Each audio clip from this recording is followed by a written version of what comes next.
कई लोग MBA चाय वाला का रोस्ट कर रहे हैं, तो जो MBA चाय वाला का रोस्ट वीडियो मुझे अच्छा लगा उस वीडियो का नाम मैं इस वीडियो के लास्ट में बताऊंगा, और प्रफुल्ल बिल्लोरे MBA चाय वाला अपने रोस्ट देख कर क्या कहते हैं वो भी मैं तुमको वीडियो के लास्ट में बताऊंगा। कुछ रोस्ट बहुत मजेदार है और थोड़े से लॉजिकल भी, पर यार कुछ रोस्ट ना सच में बहुत इलॉजिकल है। उन्होंने सब्सक्राइबर्स और व्यूज के लिए जबरदस्ती रोस्ट करने के चक्कर में बस हक दिया, बस दूसरे को देखा और व्यूज के लिए शुरू कर दिया कुछ भी बोलना। तो ऐसे किसी मेल या फीमेल यूट्यूबर का मैं नाम तो नहीं लूंगा, वो जब तुम लोग उनकी रोस्ट वीडियो देखोगे तो समझ जाओगे। पर मैं बता देता हूँ कि इलॉजिकल रोस्टर्स करते क्या है। ये लोग ठानते हैं कि MBA चाय वाला का रोस्ट करना है और उसी उद्देश्य से ये लोग इनकी वीडियोस देखना शुरू करते हैं, और कहीं कुछ थोड़ा सा भी अजीब मिला तो ना तो वो उसके पीछे का कॉन्टेक्स्ट समझेंगे, ना ही वो अपने आप को थोड़ा टाइम देंगे ये समझने के लिए कि वो कह क्या रहे हैं, और रोस्ट कर देंगे। और ऐसे लोगों को इलॉजिकल रोस्टर्स कहते हैं। जैसे संदीप महेश्वरी हमेशा कहते रहते हैं कि सब आसान है, सब आसान है। अगर मैं इस लाइन का मतलब बिना अच्छे से समझे, बिना इसके पीछे का मैसेज समझे, तो मैं भी कह सकता हूँ कहाँ सब कुछ आसान है। रोक के दिखाओ अपने दांत से एक ट्रक को, हो गया रोस्ट। कुछ ऐसे ही कर रहे हैं भाई ये इलॉजिकल रोस्टर्स। अब ये MBA चाय वाला का रोस्ट वीडियो देख कर कुछ लोग कहने लगे हैं कि भाई वो तो लकी था, उसकी तो किस्मत है, ये वो, नहीं तो उनसे भी अच्छी चाय बनाने वाले बहुत हैं। तो मैं तुमको उनकी कहानी थोड़ी सी बताना चाहूंगा जो हमने ये रोस्ट वीडियो देख के भुला दी। उन्होंने अपने चाय का बिजनेस एक ठेले से शुरू किया था, ये पता है ना सबको। अब एक बार सोचो कि एक ठीक ठाक परिवार का बंदा एक ठेले से एक काम की शुरुआत कर रहा है, और उसको ये करने में और इसको डेली कॉन्टिन्यूसली करने में कितनी दिक्कतें आती होंगी। उसके जान पहचान के लोग क्या बोलते होंगे, इनके दोस्त इनका कितना मजाक उड़ाते होंगे। रोड साइड में एक चाय का ठेला लगाने में तुम्हें और मुझे शर्म आएगी, और उन्होंने ये किया। जब उन्होंने किया तब उनके दिमाग में कुछ तो बड़ी विजन रही होगी ना। और कुछ लोग कह रहे हैं कि ये सब लक है, किस्मत है। हाँ, मैं भी मानता हूँ उनका लक है, उनकी किस्मत अच्छी है, पर इसके पीछे उनकी मेहनत भी है। शुरू में जब उन्होंने चाय का ठेला लगाना शुरू किया था तब उनको बहुत प्रॉब्लम आई थी, और वो एक के बाद एक करके सारी प्रॉब्लम्स का सोल्यूशन निकालते गए। जब उनका चाय का बिजनेस चलने लग गया था तब कुछ लोगों ने उनको धमकी दे के हटा दिया, उनको कहीं और ठेला लगाना पड़ा। जब उनकी चाय बिकती नहीं थी तब उन्होंने इस प्रॉब्लम का सोल्यूशन निकाला और ट्रैफिक पे लोगों की गाड़ियों के पास जा जाके इंग्लिश बोल के चाय बेची। ये उनकी यूनिक स्ट्रेटेजी थी,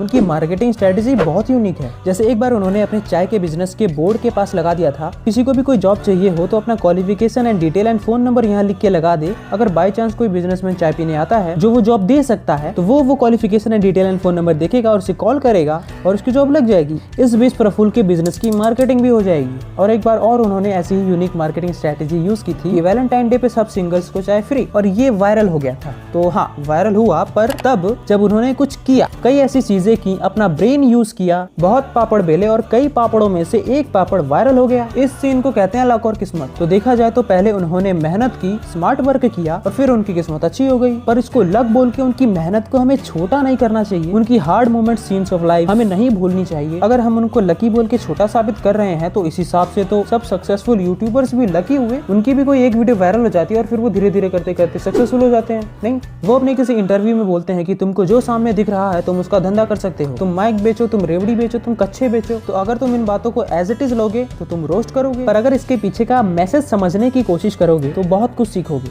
वो सिंपली ये कहना चाहते हैं कि जो भी चीजें हमारे सामने है वो सब हमको किसी न किसी ने बेची है, एवरीथिंग। तो जिनका दिमाग बंद है, जो बोलते हैं कि क्या करूं यार, कोई आइडिया ही नहीं आता, तो ये बात उनके लिए ही है। अगर बेचना आए तो कुछ भी बेच सकते हैं, चारों तरफ आइडियाज ही आइडियाज हैं। MBA चाय वाला की बातों को ध्यान से समझोगे तो वो दो बातें हमें समझाने की कोशिश करते हैं। एक की दिमाग अपना खुला रखो, सोच बड़ी रखो, और दूसरा की बस सोचते मत रहो, फटाफट कोई एक्शन लो। Take action today. एक बड़ा रेस्टोरेंट खोलना है पर ज्यादा पैसे नहीं है तो ज्यादा पैसे ना होने की वजह से रुको मत, कम पैसे में खाने की रेडी लगा लो। अब ये स्टेप लेने के लिए हिम्मत चाहिए, ब्रॉड माइंडसेट होना चाहिए, विजन बड़ी होनी चाहिए, नहीं तो रेडी लगा भी ली तो उसी में अटके रह जाओगे। एग्जैक्ट यही बात प्रफुल्ल बिल्लोरे अपनी एक कोटेशन से हमें बताना चाहते हैं। Think big, start small, act now. So don't take any advice as it is. Try to understand concept and message behind the line. अब जैसे ये वीडियो है, आपकी लाइफ के सबसे बड़े दुश्मन आपके माँ बाप है और आपके इस लाइफ के सबसे बड़े दोस्त है आपके माँ बाप है। आपके ऊपर डिपेंड करता है कि आप इस लाइन को भी अगर तुम एज इट इज लोगे तो सीखने की बजाय रोस्ट करोगे। माँ बाप दुश्मन है का मतलब, जैसे अगर हम कुछ सोसाइटी से हट के कुछ करने का सोचते हैं और फिर उसके बारे में हम अपने पेरेंट्स से डिस्कस करते हैं कि मैं ये करना चाहता हूँ, तो मैक्सिमम पेरेंट्स सपोर्ट नहीं करते हैं। तभी तो हमारे सवाल होते हैं कि मॉम डैड को कैसे मनाएं। तो फैमिली को टेकल कैसे किया, हैंडल कैसे किया, because I want to be a businessman, I want to be in garment sector. So sir family को कैसे बैकग्राउंड, क्योंकि मैं अभी डैडी को बोलता हूँ कि मेरे को भी कुछ करना है तो नहीं, मतलब ऐसा परमिशन नहीं मिलती ऐसे। तू पागल है। अगर प्रफुल्ल अपने पापा को बोलते कि अपन भी एक चाय का दुकान खोलेगा, चाय, biscuit, lemon, soda, rice plate सब बेचेगा। तो उनके पापा मानते नहीं ना, तो ये इस कॉन्टेक्स्ट में कहा गया है कि माँ बाप दुश्मन है। पर इसका मतलब ये नहीं है कि उनकी डिसरिस्पेक्ट करें, हम उनकी इज्जत ना करें, उनके मुंह पे ही बोलें कि आप मेरे दुश्मन हो। नहीं, जब हम कुछ अलग करते हैं तो शुरुआत में हमें कोई सपोर्ट नहीं करता है, सब मजाक उड़ाते हैं। किस्मत से कभी कोई दोस्त हो गया, कोई स्पेशल दोस्त या उसके खुद के पेरेंट्स, ऐसा बहुत कम होता है। पर इस बात को लेके लोग इतना इलॉजिकल रोस्ट कर रहे हैं कि क्या बताऊं। तो इस वीडियो का यही मकसद है कि हम लोग थोड़ा अपने दिमाग को जगाएं और इन रोस्टर्स की बिन सर पैर की बातें ना सुने। किसी को भी सुनना है, समझना है, एज इट इज नहीं लेना है, उस बात के पीछे छिपे हिडन मैसेज को समझना है। मतलब अपना दिमाग चलाएं। जो अपना दिमाग चलाते हैं वो पहले किसी को फॉलो करते हैं और फिर बाद में लीडर बन जाते हैं। जो अपना दिमाग नहीं चलाते वो बस फॉलोवर ही बन के रह जाते हैं। तो यही था वीडियो। अच्छा लगा तो सब्सक्राइब मत करो, पहले और वीडियोस देखो उसके बाद सब्सक्राइब करो। अच्छा लगा तो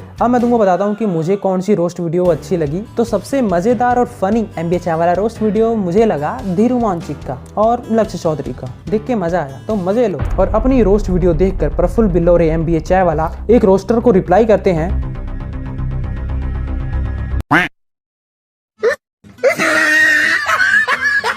और वो रोस्टर है लक्ष्य चौधरी। अबे साले